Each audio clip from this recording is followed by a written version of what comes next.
Good morning, good afternoon, wherever you're based. Thank you for joining us for today's webinar. Really appreciate it as ever, particularly to those people who are regular attendees. To new people signing in for the first time, welcome along. I hope this is the first of many.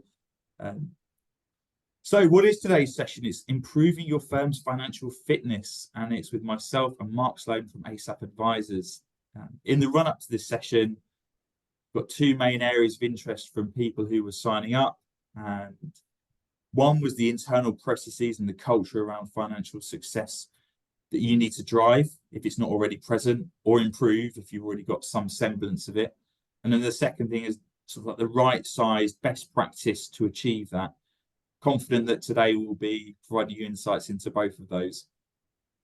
We do usually find these first couple of minutes that people are joining us fresh out of meetings. It's mid-morning, early morning in North America, mid to late afternoon in the UK.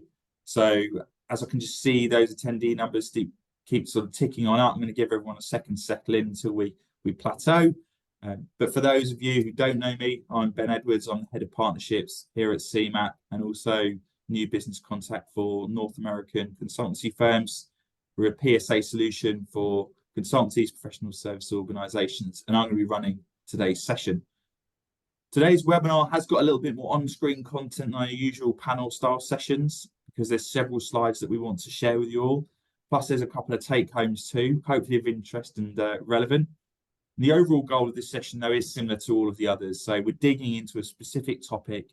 This time, it's around finances with a professional services expert from within the industry. That expert today is Mark Sloan, who, as well as being a fountain of knowledge on all things professional services, delivered an excellent webinar for us late last year. So going into the chat now is a link to that session. So it's posted in there. Now click on that link because you'll definitely want to watch that after today's. It was a resourcing and operations masterclass, how to optimize utilization, resourcing and hiring. It's an open access link, so please do consume that at your leisure when this session's over. I mean, it was really well aligned because today's session's on finance and the ops persona as well. They're two of CMap's core power users, and along with the sort of owner-founder person of firm, typically make up the three biggest beneficiaries of PSA solutions like CMap. And it's the multi-hat wearing ops and finance people who are the ones that really embed strong processes and cadence that Mark talked about in the last session, and are much more financially focused outcomes that we're going to be talking about today. So before we get into it, three quick housekeeping elements. Firstly, we've got 55 minutes. Mark's going to do an intro, quick overview of the agenda from myself, and a high-level overview of the 6 contextual areas you'll need to consider, along with all of the advice that we'll be sharing, making up the majority of today, and then 2 take-home pieces at the end. I've got 10 to 15 minutes scheduled for Q&A as well, which leads me to my second point. Feel free to ask those questions throughout as they enter your mind using the questions tab on the Zoom panel. And I'm going to put them to Mark at the end so that we can tackle some of the more pertinent, specific challenges that you may want his advice on. No other attendees can see those questions, so just keep them coming in as they enter your mind. Third and finally, this webinar is being recorded, and an open access link is going to be sent tomorrow to your email so you can rewatch or share. But without further ado, delighted to welcome Mark. Keen to get your intro. Thanks, Ben, and thanks everyone for joining us today. Mark Sloan with Asaph Advisors. We are a consultancy that's focused on working with professional services organizations to improve performance and profitability. Problems we solve, opportunities we address are around utilization, the imbalance of supply and demand of resources. How do you forecast and get ahead of that curve? Addressing on time and on budget delivery issues, client satisfaction around delivery and implementation, and then ultimately financial performance of the services organization. How do you grow revenues more effectively? How do you avoid project cost overruns? And I came to found Asaph Advisors after roughly 30-year career in the industry. I started at Anderson Consulting, did about a dozen years there, went to a group where the job spec said manage a team of 10 consultants. And I had young kids, thought that was going to be a nice, easy day job, and Long story short, we grew that to 1,600 people, $400 million of revenue operating around the globe. And through that, really learned on the job what it takes to manage a professional services organization and putting best practices into place so that we can scale globally. And for roughly the last 15 years, I have been consulting to other professional services organizations on how to address those challenges and put solutions into place. Perfect. Thanks ever so much, Mark. I'm really looking forward to today's session. Hopefully everyone now can see the screen as we're going to go through the deck. So the agenda, first off, at a very high level, a lot of the requests coming in, and from what we see with our clients, and also in the prep session with Mark, we thought, how can we address a really key challenge within professional services orgs, which is all around the culture and how to build that appreciation and understanding of finance with your sort of key contacts in other areas of the business. So there's a thread that will run throughout around the cultural side and the impact that you can have to improve that. We're also going to be looking at delivery excellence, but doing that with strong margins and high levels of profitability. The key challenge that lots of professional service organizations will have on a day-to-day basis will be around scope creep, over delivery. So how to tackle that and get on top of it early, if that is indeed one of your primary challenges. A little bit more higher level around the KPIs to enable you to get future insight into the direction of travel and those things that you should obsess over and monitor. Something around cadences, so the frequency that you can look at reports and KPIs, and right-sized cadences as well. So what to do at the smaller end, mid-size, and then larger end. And as I touched on, a couple of really nice take-homes at the end that hopefully will be of value. One is the sort of key essentials, the building blocks for financial success at the different junctures in your growth journey of the firm, and then a recommended cadence as well for you to sort of at least have as context of what you're currently doing, and maybe you should be doing this a little bit more frequently. But again, that'll be towards the back end of today's session. We also count these 6 key areas we've labelled your context. So every professional services firm, consultancy that we work with is slightly different. So if you were coming into an org for the first time as a finance person, or maybe there was a period of change that was either planned or currently going through within the org, that will impact all of the advice that we're giving you today. So the context is really important for you to sort of consider yourselves alongside what we talk about. So what are those 6 key things? Well, first off is the commercial model. So how much work is fixed fee versus T&M versus maybe something like retainer and contingent fees, and then the nuances within that. So the typical project length, is it short, is it mid, is it long? The billing type, is milestone based, etc. So that's the first thing to sort of consider. The second is who's within the teams. So who's in your finance team and the function, who's in the ops and project team, who's in the leadership team, what's the dynamics between all of those groups. Like I said at the top, there's 3 sort of power user personas within the CMap world, and then the dependencies across those teams. Third, spending a lot of time on this day, but so is the pipeline and resourcing, but really the context element is what's driving that. So not necessarily what is your pipeline, what is your resourcing, what's the determinant of that going forwards. Fourth area of context are the KPIs, the incentives and bonuses that are currently in play. So the sort of underlying behavior drivers that exist within the org. Some more obvious ones, such as the size of the team or the organization. The split on the resource perspective will be things like, is it full-time? How many of those versus associates, temps, contractors? And then the structure of the firm as well, the financial structure. Is it private equity backed? Is it has it gone through an MBO? Is it an EOT? Is it privately owned, etc.? And then the final bit of thing is your specific context, is what is the strategy and the aspirations and goals of the firm to consider. So all of those 6 things, we'd recommend quarterly, biannually, but particularly during a period of change, considering alongside all of the advice that we're providing you today. Mark, any additional thoughts on that? No, I think that's a great list. Great. So let's delve into the majority of today's session. So, Mark, really keen to get your sort of high-level overview of what to consider, what firms should be considering to drive their firm's financial fitness in the next 12 months. Sure. No, and I think as professional services practitioners, we are all probably guilty at times of putting our head down and working on whatever is at hand, right? We're all really good at working on a particular project, satisfying a particular client. And if you guys are like me, at some point you've had a project go off the rails, and that just takes more of your attention, and you put your head down and you dig in. And I think it's important for the entire professional services organization to occasionally pick its collective head up and really understand and think about driving profitability overall, right? And it's really a function of three core metrics, right? It's a function of the projects. How are we doing with the portfolio? Are we delivering on time, on budget for the entire portfolio, or at least for the majority of it? From a rates perspective, are we aligning the right staff to the rates that were sold? Are we overstaffing roles and impacting profitability negatively? And then the third core area is around our resource pool. Right?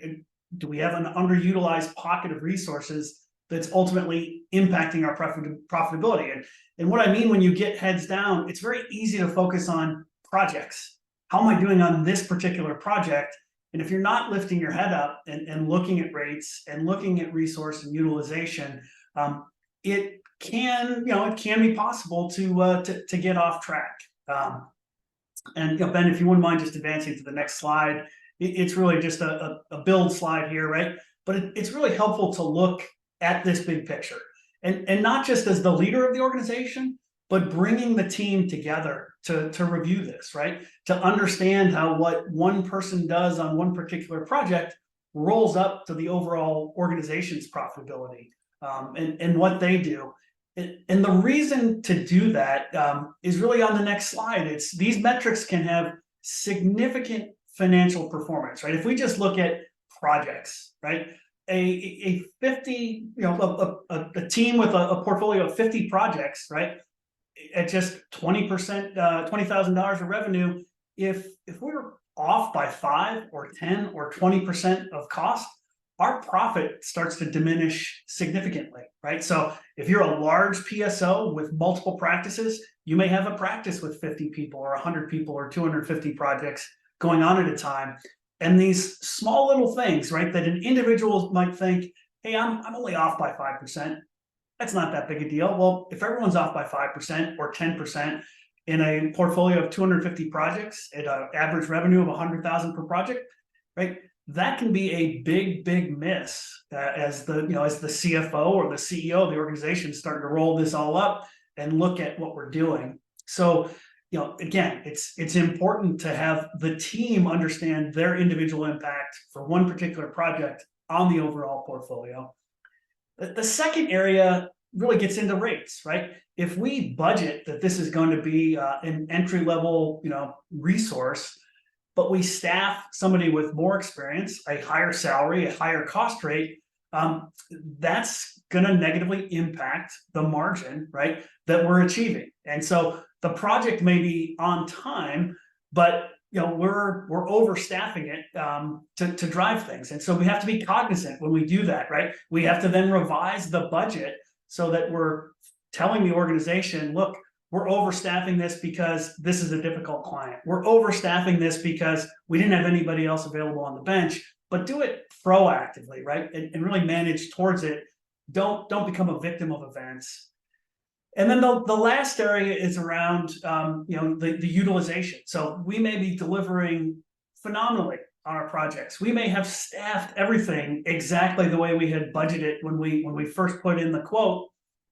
But if we've got 25 resources that are missing their utilization by 7 points, right? That's going to drive a big impact to the bottom line. And larger organizations, 1,000 people, and we just miss utilization by 1 point. that's $2 to $5 million of bottom line impact. And so again, that's where I say picking the collective organization's head up to really start to think about these things can help you get out of the, okay, I'm focused on this particular project, I'm doing whatever I can, and really starting to see the big picture. And that really gets to where I'm driving on the next slide around building a performance of the culture, right?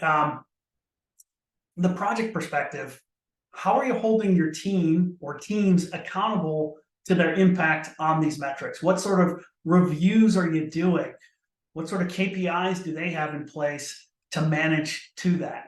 From a rates perspective, as a leader of the services organization, what tools are you giving the team so that they understand and can proactively manage to these metrics, right? It's one thing if a quote gets built by somebody over here, and then all of a sudden we hand the project over to the project manager and we staff a bunch of people on them without the project manager understanding the impact on the budget, right? Difficult to hold anybody accountable to something that's out of their control. So what tools are we putting in place so that resource management, project managers are making sure they're aligning staffing to the profile for that project? And then lastly, around resourcing, have you built optimal processes to support utilization achievement, right? Are you driving a proactive future forecast looking view to resource management, or is it reactive and we're just looking at utilization? And so there's tips and techniques I really want to get into here about driving these things. And so if we advance to the next slide and just really focus in on projects, how do you build a performance culture around projects? The first is around scope management. So I grew up in the Big Six environment, about a dozen years at Anderson Consulting, Accenture, right? And we were taught scope management, right? This was you didn't make it to the project manager role until you proved as a functional architect, technical architect, business analyst, that you could, one, meet your own scope, and two, you could start to hold some teams accountable to meeting their scope, right? And that's not just, hey, I got the work done, but it's around proactivity. It's around putting formal risk issue management processes in place so that we can identify when something's a risk, it might go off track, or hey, it is off track, and we're taking steps to get it back on track, right? And so this is, again, where I've seen organizations, as I've been consulting for the last 15 years, where they hire a bunch of really smart, experienced people in, but they don't teach scope management in their organization. They're expecting, hoping, if you will, that people are going to bring their past experiences to bear. As we built this professional services group that grew to 1,600 people and $400 million, we were fanatical about this, right? We taught our project managers, and we taught the next level down how to identify risk conditions and how to be much more proactive in these areas. The next area around this performance culture is putting in place quality assurance processes, right? So that leaders are inspecting what you expect, right? Again, I saw this very early on in my career at Anderson Consulting, where I was a young analyst. I thought the partner on my project was a genius, and some other partner would fly in on these large engagements and ask probing questions, right? There was a process, there was a series of documents that they were going through, but it was not to put down the one partner for making a mistake. It was to proactively identify where things aren't going the way we might have expected, right? So that there's an outside view to driving that. And as I've been consulting with professional services organizations, I have found that the highest performing, the most profitable, are ones that do something similar, right? Where there's an outside view to what's going on. Are you on track? And if these are small, $10, $20, $50,000 projects, right? This is not an exhaustive weeks-long thing. It might be a 1-hour conversation, but just where there's, again, somebody from the outside asking some tough questions, right? Hearing the answers and giving their assessment back. Hey, look, I think you've got some weaknesses here. Here's what I would do about them. Again, all in the spirit of collaboration, all in the spirit of driving profitability. And then the last component here is really around technology. when I was at this company Convergys and we were building this professional services group, it was long before CMap was born. When we first launched, our project dashboard was an Excel spreadsheet, right? Because it was the quickest way for us to gather information. And every Friday, every project manager had to go in, update their color coding, red, yellow, green for cost and schedule performance, identify any customer satisfaction issues, tell us what was going on. And we, as the leaders of the group, would review that. And when something went to yellow or red, it wasn't that we jumped down the throats of those project managers. It was, okay, they might need help. So, the portfolio leader for those projects would dig in, figure out what was going on. And it was a way of, it was a way for ground level truth to bubble up so we could all figure out who needed help, where do we allocate resources, and support them, right? Because projects are going to get off track, right? Nobody's perfect. I've had a couple projects where I was working till 3 a.m. and lost 20 pounds because I could not figure out how to get this client back on track. Ultimately, we did, but it was painful. And, it probably would have been better for my health and the project if I had had a mechanism to bubble that up and bring in some extra support, right? So it really is about this culture of teach them what you want them to do. Don't expect it, right? Put formal structured processes in place so that, when something happens, they know where to go. They know what to do. And then, again, from this top-down perspective, it's be supportive, be helpful, figure out the solutions to get there. Have you had any experiences with an organization who just don't have visibility of scope creep, over delivery, projects, losing margin, and you faced resistance, or you've had to start from just selling that value internally and done that successfully? And if so, can you share some tips as to how to do that? Yeah, I've worked with a number of organizations where, as they brought us in, it was, we're not achieving our financial metrics. We're not really sure why, things are kind of, going okay, but we just can't figure it out, right? And we go in and we systematically break down projects, rates, and resources, right, to try and understand what the drivers are. And invariably, I think what we find is it's not that people don't want to succeed. It's the culture, this performance culture isn't quite there, right? People are working hard, they're doing what they can, but the culture doesn't support or doesn't encourage or doesn't foster this sort of deep dive in. It's like, well, we're doing good enough, right? And sometimes it's like anything, right? When change has to happen, you sort of have to hit, the bottom and realize the way we've been doing it, the way we've been approaching it isn't working. We've got to bring some change in, and that's typically where when we get brought in, it's to identify, of these three levers, is it 1, 2, is it all of them? And then, what do we start to do about it? Creating that change and getting people to adopt it takes time, right? Because the culture may not have been there.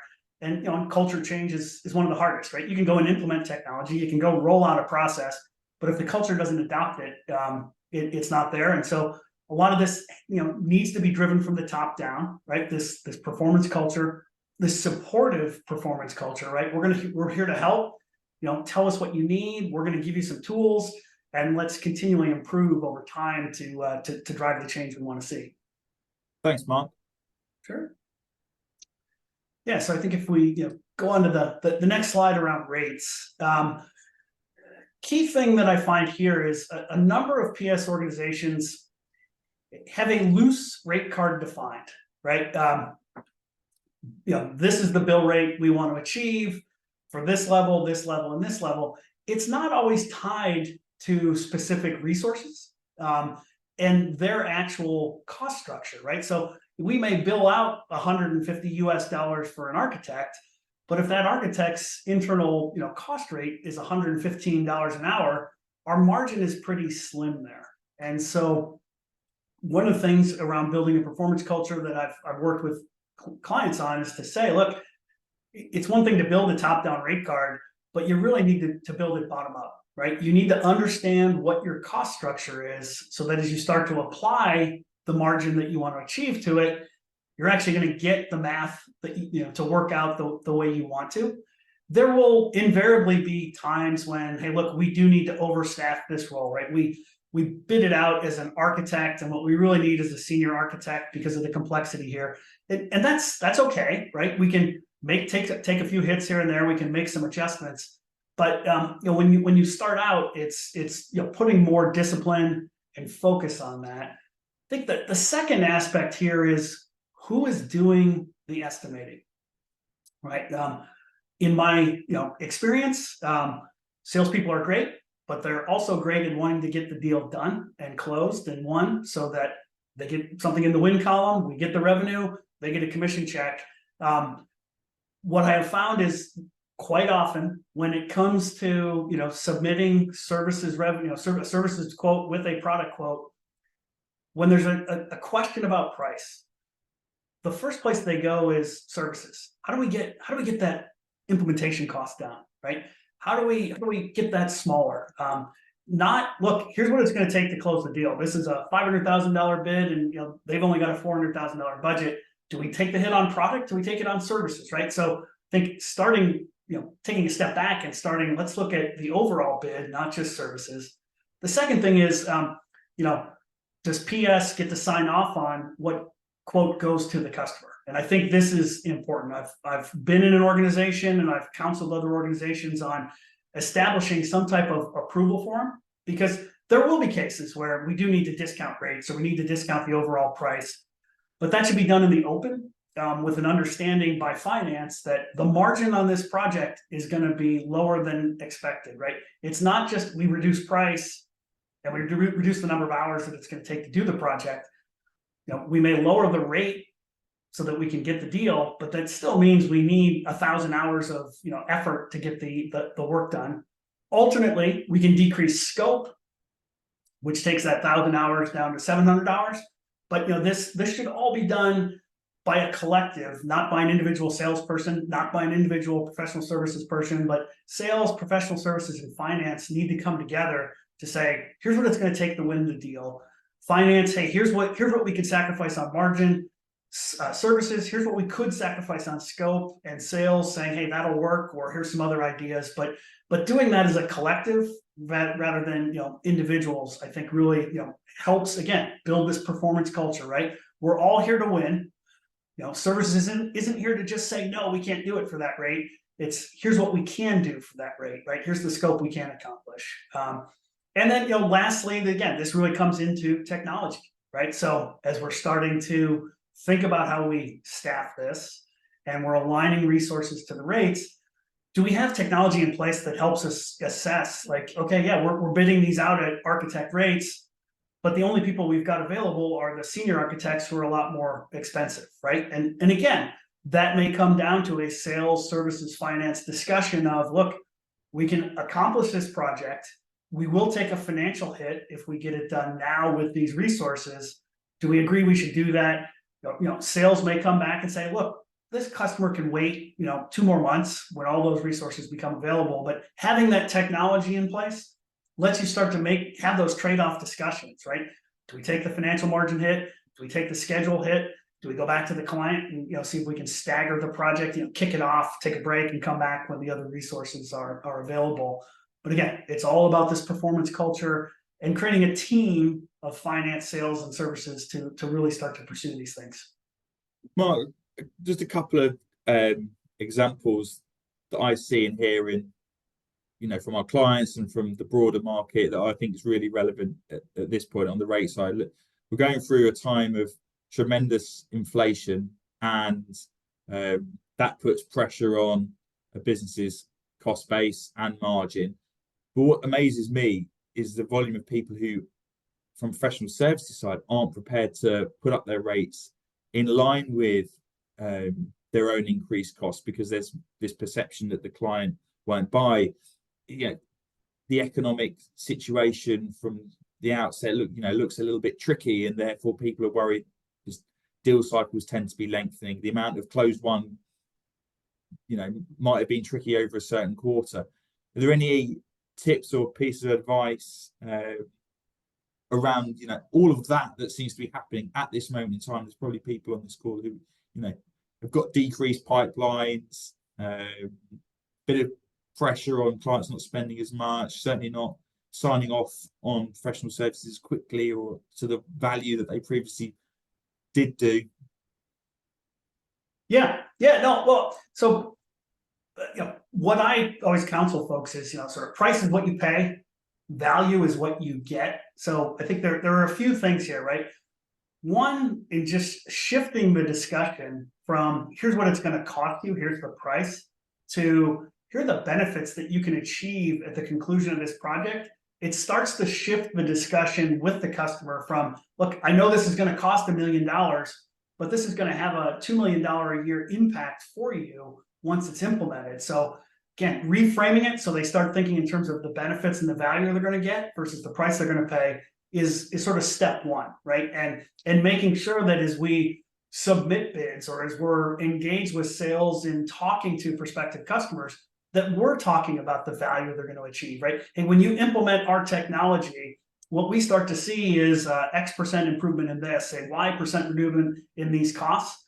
And so you can then start to build that business case for them. And again, make that one of the first things you deliver. If you do this project, we anticipate an XYZ improvement, which equates to this many dollars. Oh, by the way, our cost is, a third of that, right? That's step one. That's the easy part, right? This step two, you will invariably get a customer that still pushes back on what it's going to cost to do. And one of the best practices that I've seen comes out of the big six consulting world. Establish what your target bill rates are, right? And that's built bottom up so that you're going to achieve the desired profit margin for each level that you're going to staff, right? We're going to charge the senior architect out at $225 an hour because they make this much money and we want to have an established margin. But then you can do what we used to call planned fee adjustments, right? And you can even provide, you can roll out, look, you've got the ability to do a 5% planned fee adjustment.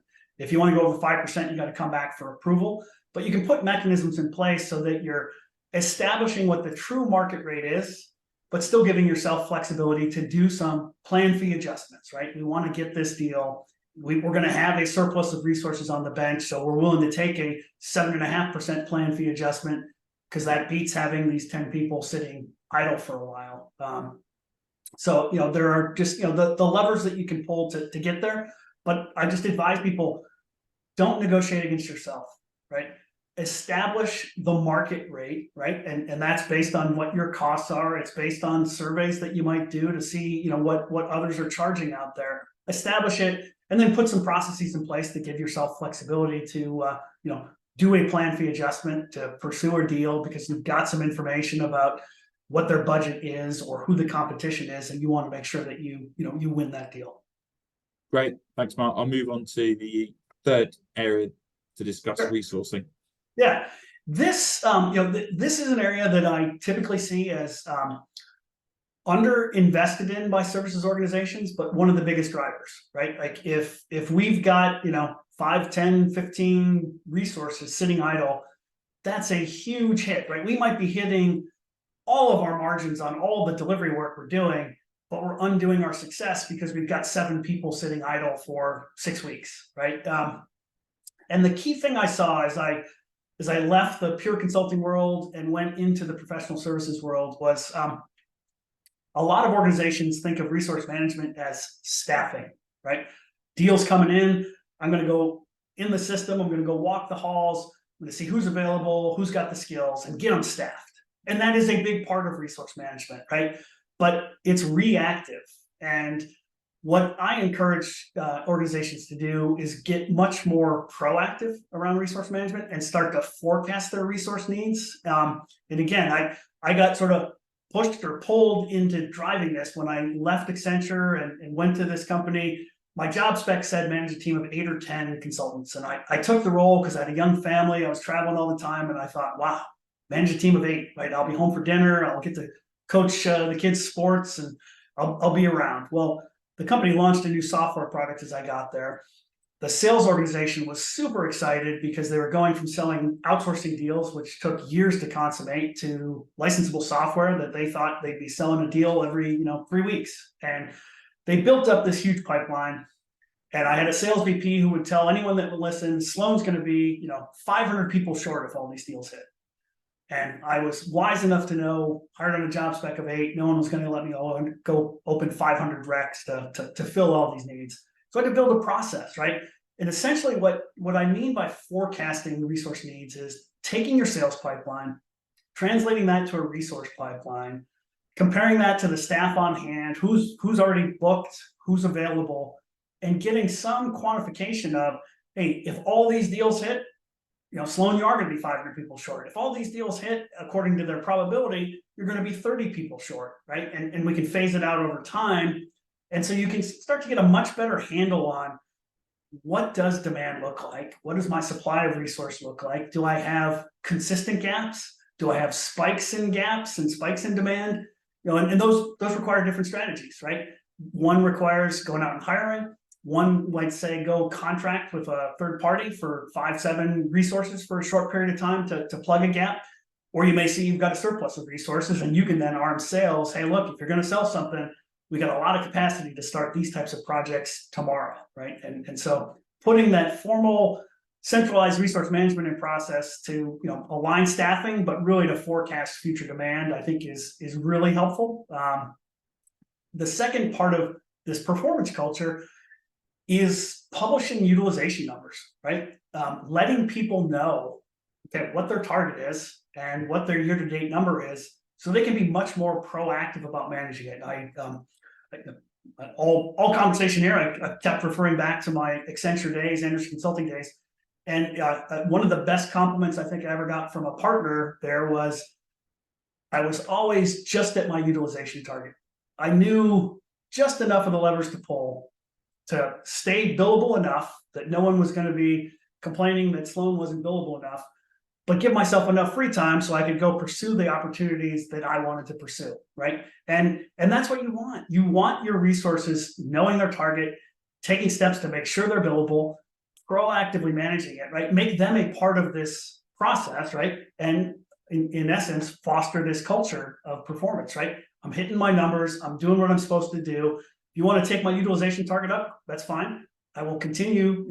I said this to Jan Tonkar, the partner. Jan, you want my utilization number to be higher? Make it higher. I will achieve that number. I'm managing to my metrics, right? And so I think that's really important. And again, this all now boils back down to technology. Do you have the right tools in place to search for resources based on their skill, their availability, the financial fit with the particular project, right? And moving out of Excel, right, so that you can do this quickly, right? And the system can just quickly tell you, oh, this is going to start on March 1st, and this is the role, and this is the product you're implementing. Here are the 3 resources that are available. 2 of them have full availability. One's got partial availability. But just giving yourself that ability to quickly find people so you can get the right person in the right place at the right time, right? So this resourcing component, the culture of that is looking to the future, forecasting what's going to happen so you can start to build plans in advance, put the technology in place so when deals close, you can quickly find the resources and get them staffed and execute projects. And then keep this going. I often describe the resource management process as it's like an exercise program, right?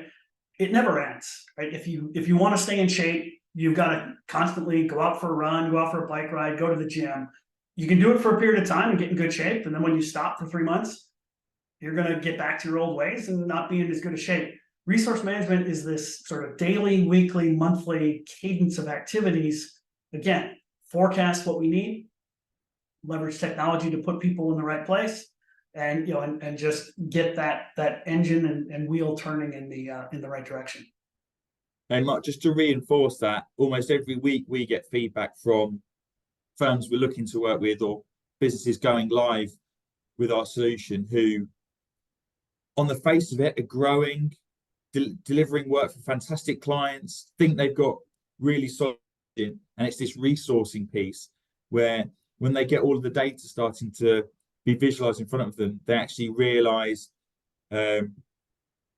they could have been doing even better. And literally just the other week, a really successful firm came to us, and the CFO and the COO just didn't have visibility on who was getting resourced onto already highly profitable projects. It was because they kept going back to lower margin associates, but yet they had this team of really talented people who could be utilized further or were just sat there on the bench. But because the overall business performance was good, actually it wasn't as much of a pressure. But obviously at some point you need to optimize that, and it's better to do it early rather than later. So yeah, just to reinforce that we find this is a big untapped opportunity for lots of firms that they could do more with. Yeah, and the thing I would just add to that is when you get the right person in the right place at the right time, projects tend to run much more smoothly, right?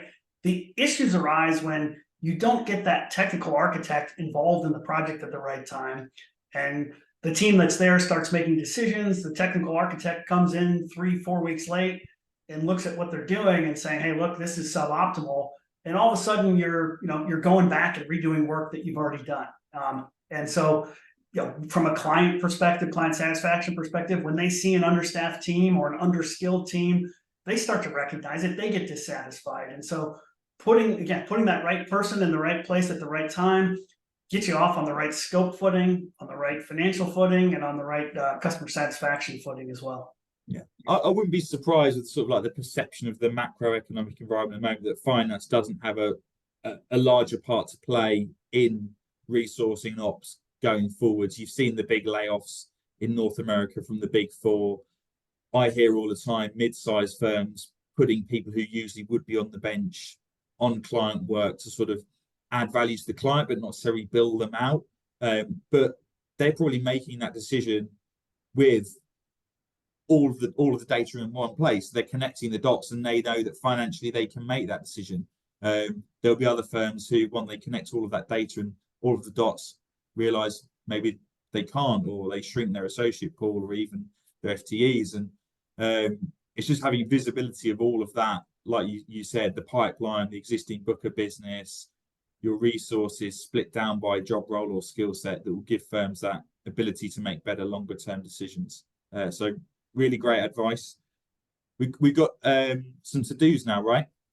Yes, yeah, I think from a summary perspective, right, on the project side of things, the first is define and manage the scope, right, which we all sort of know, but again, it's building that culture of doing it. The second thing is teaching your team how to pursue change orders, right? When they start bleeding into something that isn't defined in scope, or when a customer comes and says, well, can't we just do this too? It's teaching people how to say, yeah, that's an interesting idea, right? Let me take it back to the project manager and talk about it, right? And then turning around and coming back and saying, yeah, we can do that. That's out of scope for what we signed up for. So we can either trade existing scope, or we can do a change order for another 100 hours and get that done. But building that culture of, look, we've got a scope of work that we need to deliver to. That's what they're paying us for. That's what we're going to do. And you don't want to antagonize the customer. You don't want to just instinctively say, no, we're not going to do that. And that's this art and science of pursuing change orders to address scope creep, scope changes. The second component on rates is build and manage to your rate card. Know your different roles. Know what the rates associated with those roles are, right? Make sure that the cost rates that you define to estimate out all your work, map back to a healthy margin for the average salary at those roles. And then align your staffing, leveraging your process, leveraging technology to the appropriate rates, right? Again, invariably there'll be exceptions. Hey, we've got 3 senior people available. We have no junior people available, and we've got a project that requires junior people. That's fine. Get them staffed, because it's better to have them bringing in some revenue versus none. But engage with finance to say, look, we're going to take a little hit here on this particular project, but it's to help the overall profitability, right, of the organization. And then lastly, on resourcing, I think the most important thing that a professional service organization can do is to build a resource forecasting process. And I talked about that, giving yourself visibility to what's going to happen 1, 3, 6 months out. And when I say what's going to happen, what may happen, right? You can adjust it based on probabilities in the pipeline, but give yourself visibility to, we're going to be 5 people short, we're going to be 10 people surplus. We're going to have the right number of people, but a skills mismatch, so that you've got proactive information that you can act on, whether that's cross-training, whether it's hiring, whether it's contracting, to really, get that done. And to do that effectively, you do need to have some type of technology in place. And I said early on, our first process we built in Excel, that quickly became too much of a maintenance nightmare to keep up to date. So you've got to adopt some technology to help you capture that forecast demand, compare it to where people are actually staffed based on all the adjustments that get made when people get extended, roll off early, to produce this output that says, we need to hire, we need to cross-train, we need to go partner with a contractor to close some gaps here. So these are, they sound simple when they're on one page. There's work to be done, but as I said earlier, this is like an exercise program. If you get on the treadmill in January, by February you're better, by March you're better, by the end of the year you're ready to run a marathon. I mean, you teed me up a little bit. The leveraging technology, the staffing prediction is a standard report in CMap that you can click and run in real time. That's my only salesy bit from today. There we go. So we mentioned there's a couple of take homes for everybody. So the first of which is a financial essentials for firms going through their various growth stages. So we CMap have got clients right from smallish startup phase right through to big professional services organizations, and therefore we just wanted to highlight 3 or 4 of the key building blocks that you can focus in on at those various junctures. So essentially then you're not over reporting when you're at a smaller size, and you're not under reporting when you're at a larger size.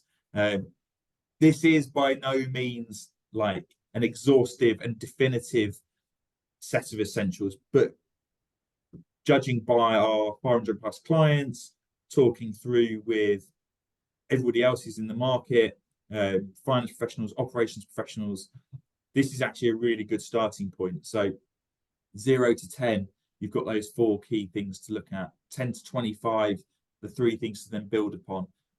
So if you want this as a single slide, my contact details are going to be at the end. Obviously, this is being recorded as well, but hopefully a great reference point for all of you. Mark, any thoughts on this before I move over to the second take home? No, I think it's like anything, right? It's crawl, walk, run, right? Put the basics in place when you're at a certain size, and as you mature and the needs change, you evolve the capabilities to support what you're doing. Perfect, thanks. And then the other take home we've got before we're moving on to Q&A is a suggested cadence. So how frequently we recommend, this is for SMB boutique size firm with growth potential to potentially be doing these various types of KPIs and insights reports. So we've got a weekly suggestion, bi-weekly suggestion, monthly suggestion, and then quarterly suggestion as well, so that you can build up that frequency and cadence within the organization. You can start moving from it being necessarily a siloed finance persona, task or deliverable, or finance and ops focused requirement, to involving other people within the org. So those pipeline reviews, for instance, the bi-weekly would involve sales and BD. Some of the monthly and quarterlies would be involved with some of the execs, some of the founders and partners. So you're getting the data in from other parts of the organization to feed your finance decision making. And equally, there's benefit for those teams from this cadence too. There's going to be insights and reports that they can then leverage for their own job roles and progression as well. But now I'm going to start inviting people to put some questions to Mark. Also up on screen, you can see contact details for both of us. In the chat in a second, my colleague's going to post some links. So as you start asking those questions, I'm just going to talk through what those links are going into the chat. So we have got Mark's website for Asaph Advisors going in. So go onto his site, pick his brains for anything operational or financial within the professional services world. we've worked with him directly and know of plenty of people who have worked with him and provided fantastic insight. This is just a taster today. You're also going to have a couple of CMap links. So one of the links is to our financials, reporting, KPIs and pricing 20-minute demo. So today's been a lot about the why. That 20-minute is showing the how from a CMap platform perspective. And there's also our next webinar, which is in March, which is much more sales and business development focused. It's called More Juice Per Squeeze, and it's with a North American consulting bestseller. And really delighted to have David A. Fields join us for that session in March. So sign up for that one. I'm going to stop sharing my screen for a second as well, so that then I can access the questions and then pull this back up. But I can already see a few have come in, which is great. Okay, so let's take a look at the Q&A. Bear with me a second. Okay, how frequently do you suggest updating rate cards, Mark? I've generally seen that done annually. I know in some periods of inflation, you might want to do that, more frequently. But it's really tied to how frequently are you doing pay changes for the employee base, right? Because the whole intent here is to establish what your target margins are on every billable hour. And so if your cost rates are staying consistent for the year, I think it's quite all right to just then do your rate cards annually, is in sync with any salary adjustments you might be doing. Perfect. We've not talked about capital management, but actually me and you talked a little bit about that. How would you advise a firm goes from, particularly for finance professionals, going from just being seen as the people that raise the invoices and cash management, more to looking at capital management?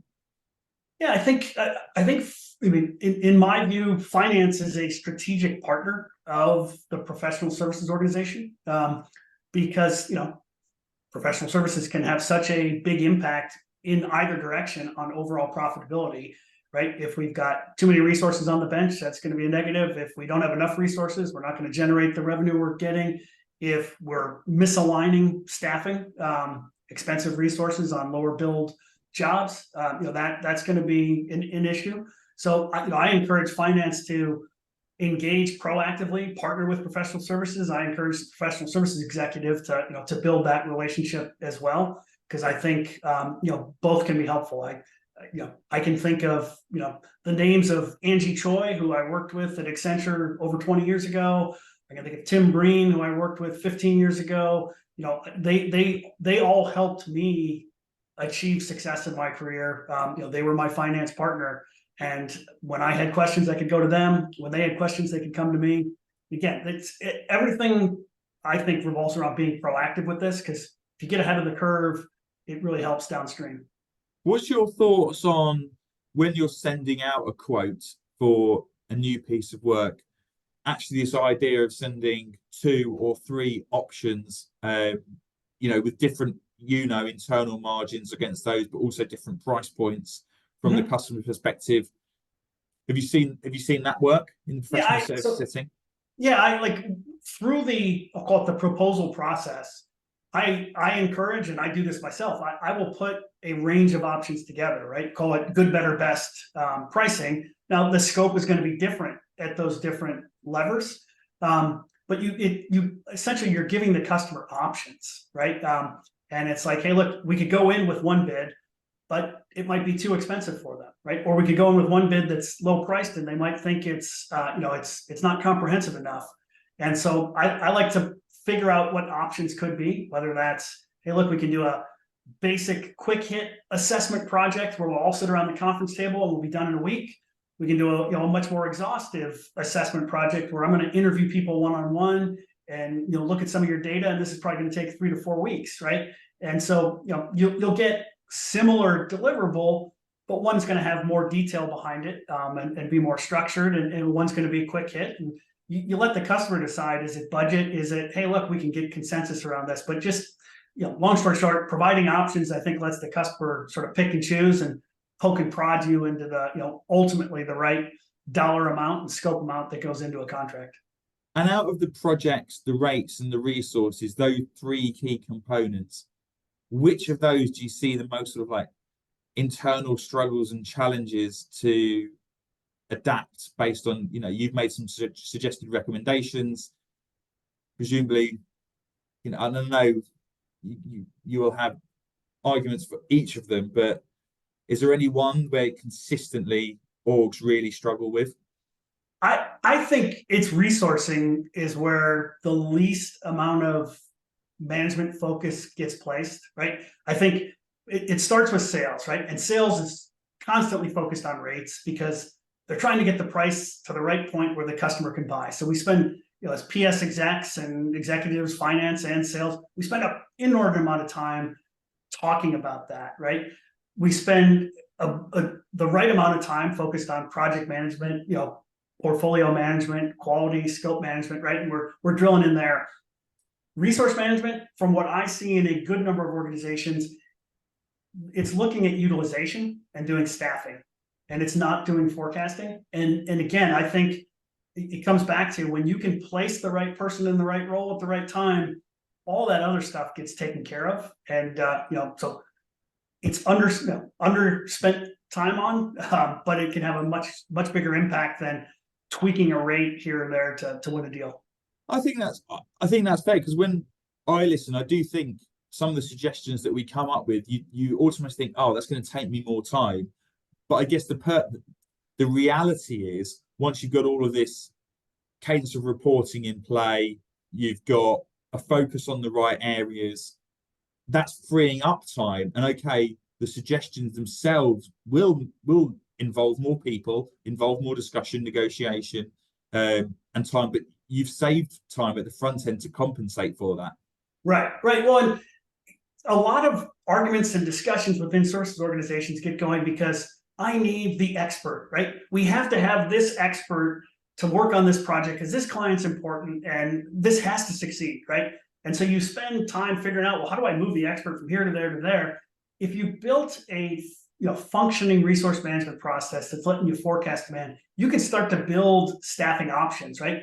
I can get you the expert 1 day a week, or hey, look, I've got this other expert coupled with 2 other junior experts that will be there full time, same price, they'll get the job. Okay, great. You're proactively solving my problem. I get it. I won't get this expert, but I'm going to get these other collection of experts to get the job done. It tamps down a lot of the discussions that often occur in services groups.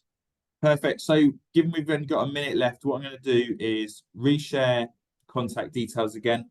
Like I mentioned in the chat, 3 links: Mark's website for Asaph Advisors, the next webinar, which is in March, sales and BD focus, and then the open access, more CMap product demo, helping solve some of these challenges.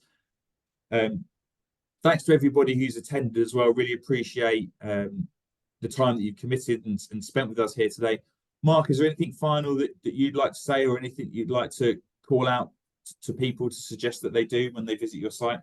Yeah, no, I just thank everybody for participating. If you see something on the site that's of interest and want to talk more, feel free to email me, call me, and let's start a conversation. Perfect. Okay, I think with that, and we've reached the top of the hour. Thanks again to everybody who's attended. Mark, thanks again. Second time up. Hat-trick ball next time. Although that's not really very relevant after Super Bowl. I don't know if that's a thing in North America. But no, genuinely, really appreciate all of the insights. And until next time, everybody else, have a great rest of your day, your week, your month, and see you next time around. Thanks again. Thank you.